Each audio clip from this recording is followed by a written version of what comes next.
Welcome back to all of you on science clear classes. स्वागत है आपका science clear classes पर। UPHSC GS की जो 30 क्वेश्चंस हम करा रहे हैं री एग्ज़ाम के लिए, तो उसी सीरीज़ में हमारी अगली वीडियो है।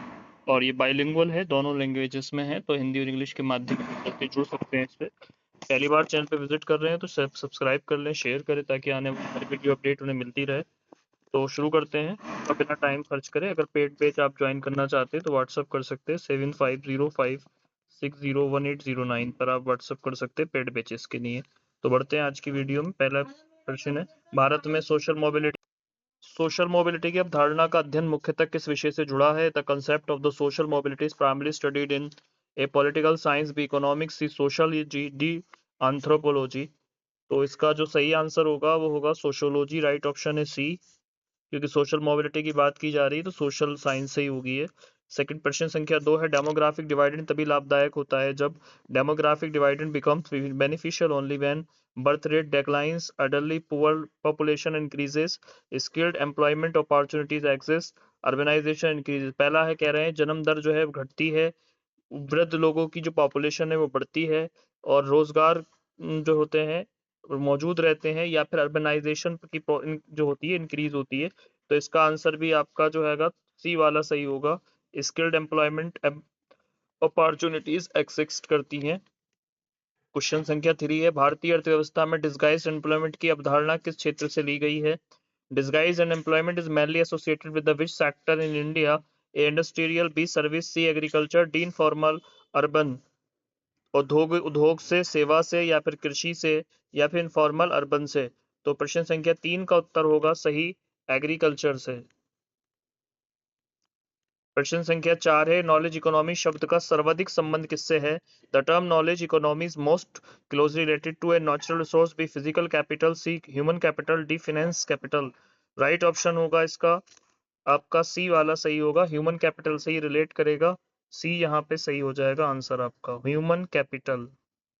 अगला प्रश्न हम यहाँ से लेंगे 5। भारत में फिस्कल डेफिसिट का सर्वाधिक सटीक अर्थ है? Fiscal deficit in India means revenue expenditure minus revenue receipts, total expenditure minus total receipts, capital expenditure minus capital receipts, borrowing minus interest payment. तो इसका जो सही उत्तर होगा वो होगा total expenditure minus total receipt. तो बी वाला ऑप्शन यहाँ पे सही होगा, total expenditure minus total receipt excluding borrowings. ये जो हैगा आपका फिस्कल डेफिसिट का अर्थ है सही रूप से। प्रश्न संख्या 6, निम्नलिखित में से कौन सा सॉफ्ट पावर का उदाहरण है? Which of the following is an example of a soft power? Military alliance, economic sanctions, culture influence, या फिर न्यूक्लियर कैपेबिलिटी। क्वेश्चन संख्या 6 का जो सही उत्तर होगा वो होगा कल्चर इन्फ्लुएंस। ये जो है सॉफ्ट पावर का उदाहरण है। प्रश्न संख्या 7, प्रेशर ग्रुप और पॉलिटिकल पार्टी में मूल अंतर क्या है? The fundamental difference between a pressure group and a political party. Ideology की, विचारों की, मेंबरशिप सदस्यता की, कंस्टेंटिंग इलेक्शन इलेक्शन लड़ने की, या फिर फंडिंग सोर्सेज, या फिर जो है स्रोत की। तो इसमें जो सबसे बड़ा डिफरेंस है प्रेशर ग्रुप में वो है आपका कॉन्स्टेंटिंग इलेक्शन। ये इलेक्शन नहीं लड़ते प्रेशर ग्रुप। प्रश्न संख्या 8, सिविल सोसाइटी की अवधारणा को लोकप्रिय बनाने वाले विचारक कौन हैं? Who popularise the concept of the civil society? है Max Weber, B Antonio Gramsci, C Karl Marx, और डी जॉन लॉक। तो ये थे आपके एंटोनियो ग्राम्शी। इसका सही उत्तर होगा बी वाला। संख्या 9 है, भारत में फेडरल असिमेट्री का मुख्य कारण क्या है? The main reason for the federal asymmetry in India is linguistic diversity, special provision for the some state, unequal revenue sharing, या फिर कोएलिशन पॉलिटिक्स।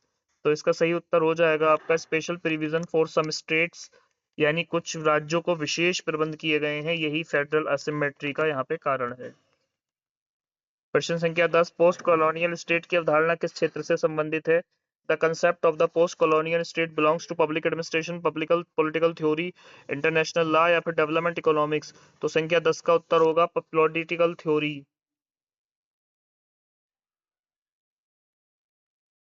प्रश्न संख्या 11 है, सेकुलरिज्म का भारतीय मॉडल किस सिद्धांत पर आधारित है? Indian model of secularism is based on strict separation, state neutrality with engagement, religious dominance, या फिर जो है कल्चरल होमोजेनिटी। तो प्रश्न संख्या 11 का सही आंसर होगा स्टेट न्यूट्रलिटी विद एंगेजमेंट, यानी राज्य निष्क्रिय रूप से रहेगा किसी भी धर्म के प्रति।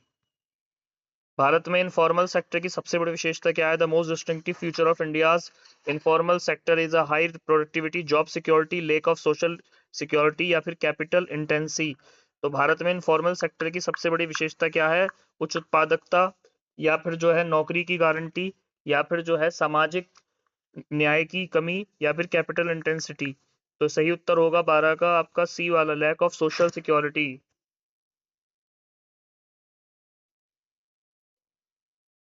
उसके बाद अगला प्रश्न है प्रश्न संख्या 13, ह्यूमन डेवलपमेंट इंडेक्स एचडीआई किसने विकसित किया? Human development index was developed by world bank, UNDP, IMF या फिर यूनेस्को ने।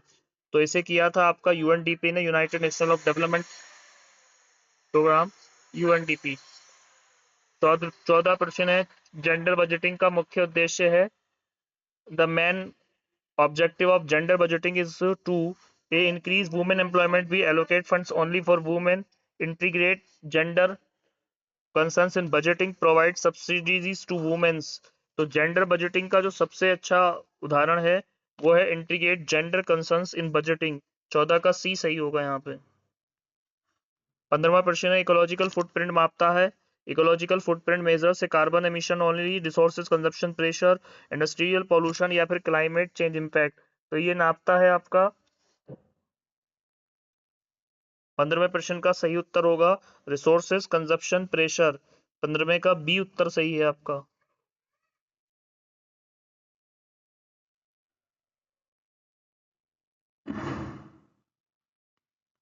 प्रश्न संख्या 16 है, bureaucracy as an ideal type किस समाजवाद शास्त्री की अवधारणा है?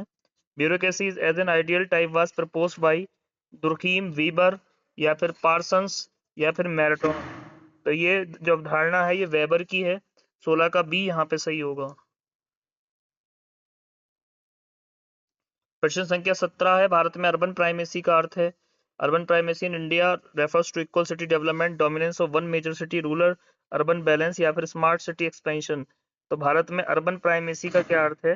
भारत में अर्बन प्राइमेसी का अर्थ है आपका dominance of one major city.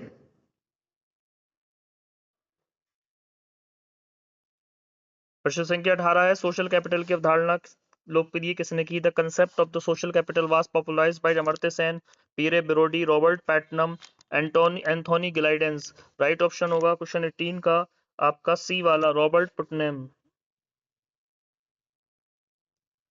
Question संख्या 19 है, भारत में कोऑपरेटिव फेडरलिज्म का अर्थ है? Cooperative federalism in India implies a state supremacy, centers dominance, C shared responsibilities, D competitive politics. इसका सही उत्तर हो जाएगा शेयर्ड रिस्पॉन्सिबिलिटीज। प्रश्न संख्या 20, एनवायरमेंटल गवर्नेंस का मुख्य फोकस है? Environmental governance mainly focuses on forest cover only, policy and institutional mechanisms, wildlife conservation only या फिर climatic treaties only। तो राइट आंसर होगा इसका 20 वाले का आपका policy and institutional mechanism, B वाला सही है यहाँ पे।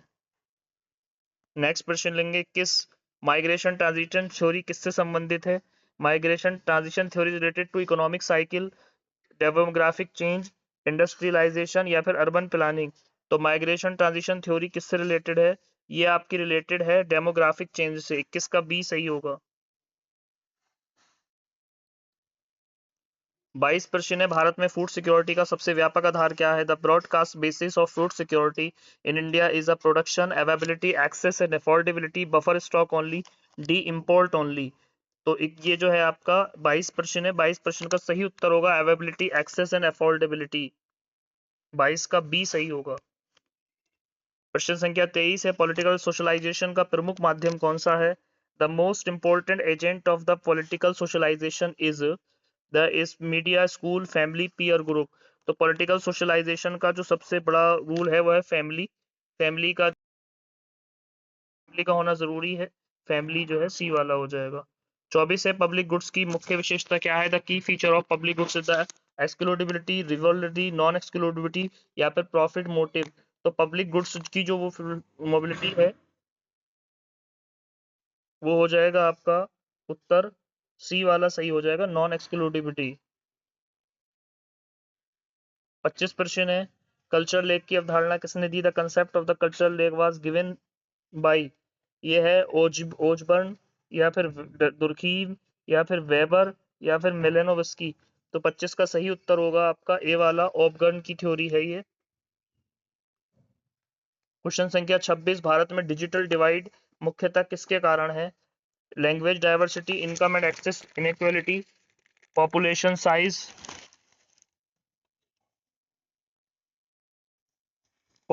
साइज, या फिर जो है आपका साइबर लॉज।